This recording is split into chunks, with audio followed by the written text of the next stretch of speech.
You wake up and before your feet even touch the floor, your hand reaches for your phone. It's automatic, not a conscious decision, just habit. The screen lights up and in seconds you're absorbing other people's lives. Someone your age just bought a car. Someone just launched a business. Someone claims they made more in a month than your annual salary. The day hasn't even started, but mentally you're already comparing. You didn't wake up feeling behind. You weren't anxious when your eyes opened. But now there's pressure, subtle, quiet but real. A sense that time is moving and you're not moving fast enough. This is how the silent damage begins. Your 20s are financially dangerous not because you're reckless and not because you lack intelligence. They're dangerous because your attention is constantly redirected before you've had a chance to direct it yourself. In your 20s, you have something more valuable than money. You have runway.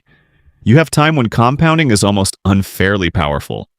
A decade of consistency at 22 can do more than 2 decades of effort starting at 32. That's not motivational advice, that's math. But math only works if behavior aligns with it. The real threat in your 20s isn't one catastrophic decision. It isn't bankruptcy or a failed investment. It's subtle distraction. It's drifting instead of choosing. It's consuming instead of building. And because nothing explodes immediately, it feels harmless. You scroll, you watch, you compare, you research 10 new ideas, you tell yourself you're learning, but rarely do you sit long enough with one thing to let it compound. The phone isn't evil, but it is engineered. It offers stimulation without effort. It offers comparison without context. It offers momentum without movement. Wealth, on the other hand, offers nothing exciting at first. It offers slow progress, small deposits, quiet skill building, repetition. The problem is that your brain adapts to the environment it lives in. And if your environment rewards speed, novelty, and fast feedback, then slow compounding begins to feel intolerable. That mismatch between what wealth requires and what your attention is trained to prefer is where your 20s become dangerous. The damage is silent because it doesn't look like failure, it looks like normal life. In your 20s, your greatest financial asset isn't capital, it's focus. Attention is what allows skills to deepen. It allows discipline to form. It allows systems to stick. Without attention, nothing compounds. Not knowledge, not money, not reputation. But attention is now a commodity. Every app on your phone competes for it. Infinite scroll, short-form videos, push notifications, algorithmic feeds optimized to keep you engaged. These systems are not neutral, they are designed to hold you. And the cost is not the hour you lose, it's the depth you never build. Deep work requires boredom, it requires sitting with discomfort, it requires delayed gratification, but when your brain is conditioned to receive stimulation every few seconds, boredom feels like pain, so you switch, you refresh, you check something else. You tell yourself you'll start that course tomorrow, you'll research investing next week, you'll build the habit soon, but your attention is fragmented and fragmented. Attention produces fragmented results. The irony is that your 20s are the easiest decade to build momentum. You likely have fewer obligations, fewer dependents, lower expenses, more flexibility. Yet it's also the decade where distraction is most powerful, because you're not fighting urgency, you're fighting drift. When attention is scattered, your financial decisions become reactive instead of intentional. You chase what's trending. You pivot careers impulsively. You follow whatever looks fast. You become informed but not positioned. You know about crypto, stocks, startups, AI, side hustles, property, but you don't go deep enough into any of them to benefit meaningfully. And wealth doesn't reward awareness, it rewards execution. The silent damage isn't ignorance, it's inconsistency. Every time you reset your focus, you reset your compounding, and compounding hates resets. One of the most dangerous distortions in your 20s is the illusion that success should happen quickly. Social media shows you extreme outcomes, six-figure launches, overnight growth, early retirements. You see the peak moments without the base rate. You are comparing your steady progress to someone else's highlight reel. The algorithm doesn't show average outcomes, it shows exceptional ones.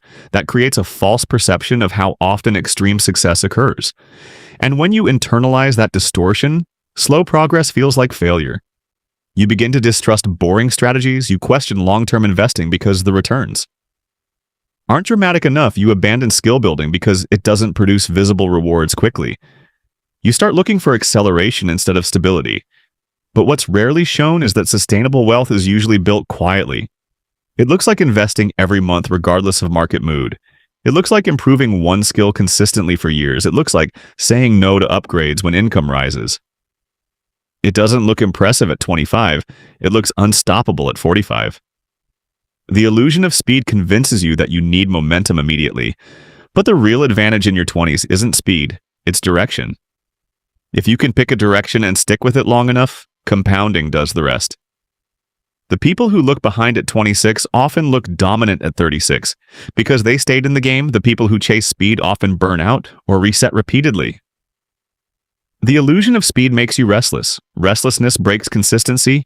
Broken consistency kills compounding. That's the quiet damage.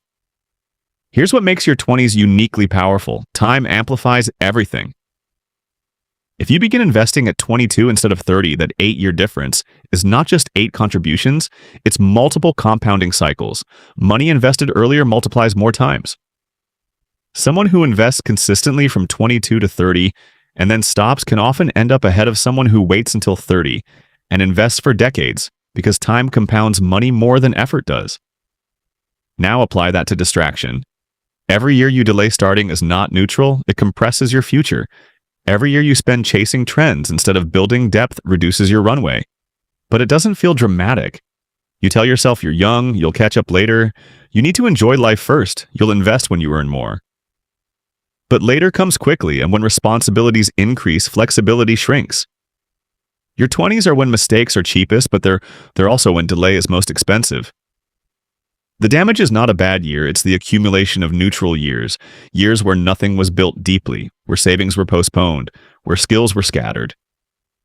Small delays don't hurt immediately, they compound silently.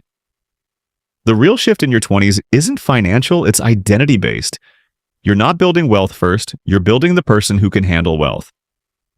If your identity revolves around stimulation, novelty, and visible progress, long-term strategies will feel suffocating. But if your identity becomes someone who values patience, discipline, and depth compounding, becomes natural. Wealth is boring early. It looks like small deposits. It looks like repeating the same habit every month. It looks like working when nobody notices. That's uncomfortable for someone addicted to fast feedback. But the person who can sit in the quiet phase, who can tolerate boredom, gains a massive edge. In your 20s, your greatest advantage is your ability to form identity. Are you someone who chases hype or someone who builds foundations? Are you someone who reacts or someone who designs systems? Income can rise later. Identity must form now, because identity determines behavior and behavior determines compounding. This isn't about deleting your phone or becoming extreme. It's about structure. Protect your attention, set boundaries around scrolling, create friction between impulse and action. Automate investing. Remove willpower from the equation, make consistency default. Choose 1 or 2 skills and go deep. Depth creates leverage, and leverage creates income growth. Avoid lifestyle inflation in your 20s. Every dollar not spent is optionality later. Measure progress in years, not weeks. The goal is not to move fast. The goal is to avoid resets. Momentum in one direction beats constant acceleration in random ones. Your phone can be a tool or it can quietly chain your focus. Your 20s are financially dangerous because distraction is normalized. But the same silence that damages can also build. Compounding is silent too. Small investments repeated monthly become freedom decades later. Small skills improved daily become leverage. Small habits practiced consistently become identity. You won't notice the difference in a year, you will notice it in 10. The damage is silent, but so is wealth building. And the direction you choose in your 20s echoes for the rest of your life. If you zoom out far enough, you start to see that your 20s are not just another decade. They are a leverage point. They are the foundation years. They are the invisible layer of concrete that everything else rests on. And foundations are rarely glamorous. Nobody celebrates poured concrete. Nobody films it. Nobody posts it online. But without it, the building collapses later. The problem is that in your 20s, you don't feel the collapse immediately. You feel flexibility. You feel optionality. You feel like there is time. And there is time, but time only works if it's aligned with direction. The silent damage of distraction doesn't explode into crisis at 25. It shows up at 35 when you realize the people who looked boring in their 20s now have stability, leverage, and options. They aren't scrambling. They aren't pivoting every year. They aren't chasing trends. They are compounding. And compounding doesn't announce itself loudly. It compounds quietly until it becomes undeniable. There are two paths that tend to form in your 20s. The first path feels exciting. It is filled with constant stimulation, constant comparison, constant switching. New idea this month, new goal next month, new identity next year. It feels active. It feels like movement. But when you look closely, it's horizontal motion, not vertical growth. Energy is being spent, but depth is not increasing. The second path feels slower. It feels repetitive. It feels almost underwhelming. It is the person who chooses a direction and stays with it long enough to build real competence. It is the person who invests small amounts consistently instead of waiting for a dramatic entry point. It is the person who lives slightly below their means even when income rises. That path feels quiet early, but it becomes powerful later. The key difference between the two paths is not intelligence, it is tolerance for delayed gratification. In your 20s, delayed gratification feels unnatural because the environment constantly offers immediate rewards. You can order food instantly. You can stream anything instantly. You can message anyone instantly. You can access entertainment instantly. So when financial progress takes months or years, it feels wrong. But wealth is structurally delayed. It is built on systems that reward patience. It rewards repetition. It rewards the ability to ignore short-term noise. And here is something most people misunderstand. Compounding is not just financial. Your habits compound. Your discipline compounds. Your reputation compounds. Even your distractions compound. If you build the habit of switching whenever something feels slow, that habit compounds into a pattern of instability. If you build the habit of finishing what you start, that compounds into reliability. Employers trust reliability. Clients trust reliability. Markets reward consistency. Your 20s are when these patterns are forming, whether you notice or not.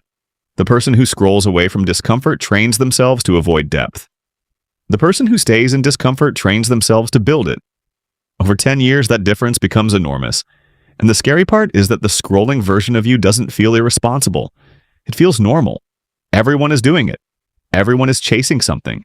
Everyone is comparing. That's why it's dangerous. There is no external alarm. No warning label appears on your screen saying, "This is costing you future leverage." But it is. Every time you trade focused effort for passive consumption, you are trading compounding for comfort. And comfort compounds too. It becomes your default state. You start avoiding risk. You start avoiding challenge. You start avoiding the boredom required to build something meaningful. Meanwhile, the person who tolerates boredom builds skill. And skill is one of the most underestimated forms of financial leverage. A rare skill applied consistently can double income. But skill takes time to mature. It requires deep work. It requires ignoring trends. It requires saying no repeatedly. That's hard in a world built on distraction. Your 20s are also when lifestyle inflation quietly creeps in. You earn a little more and immediately upgrade. Better apartment, better car, better nights out. It feels deserved. You worked for it. But every upgrade reduces flexibility. Every new fixed cost reduces optionality. And optionality is power. The person who keeps expenses low in their 20s has the ability to take risks later. To switch careers, to start a business, to invest aggressively.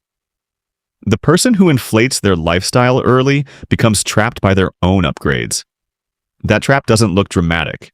It looks like responsibility. It looks like adulthood. But it often started as impulse. Again, silent damage.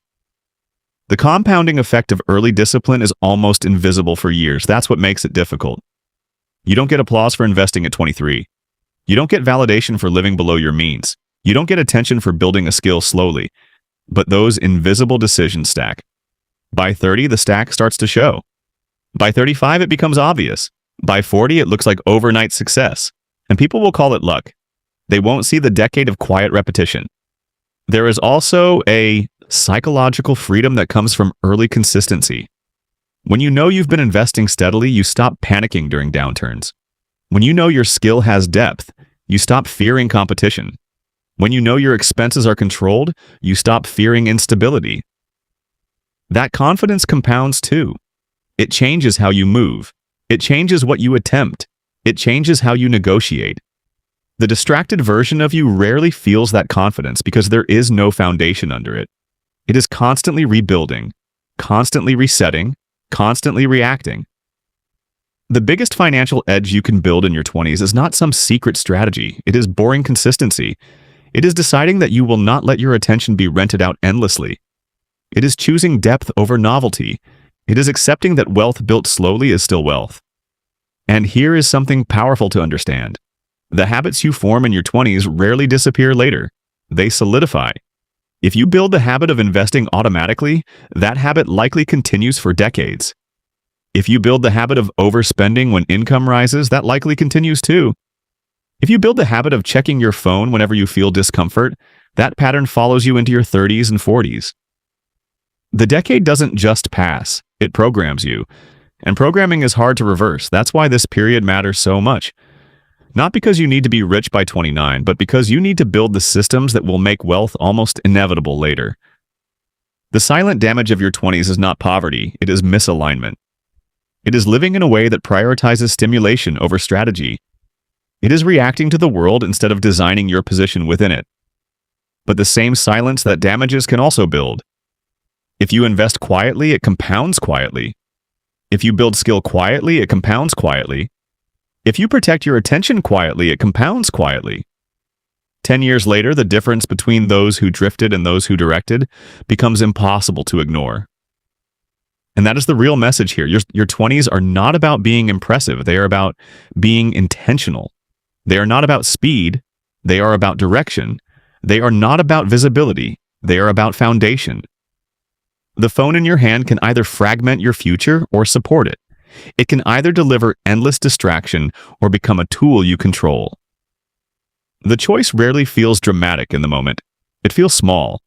It feels like one more scroll, one more delay, one more distraction, or it feels like one more deposit, one more hour of practice, one more disciplined decision. But those small decisions echo. They stack, they compound. And one day, the difference between silent damage and silent discipline becomes the difference between scrambling and stability. That day does not arrive suddenly. It arrives gradually. And by the time it is obvious, it has already been decided by the quiet habits of your 20s.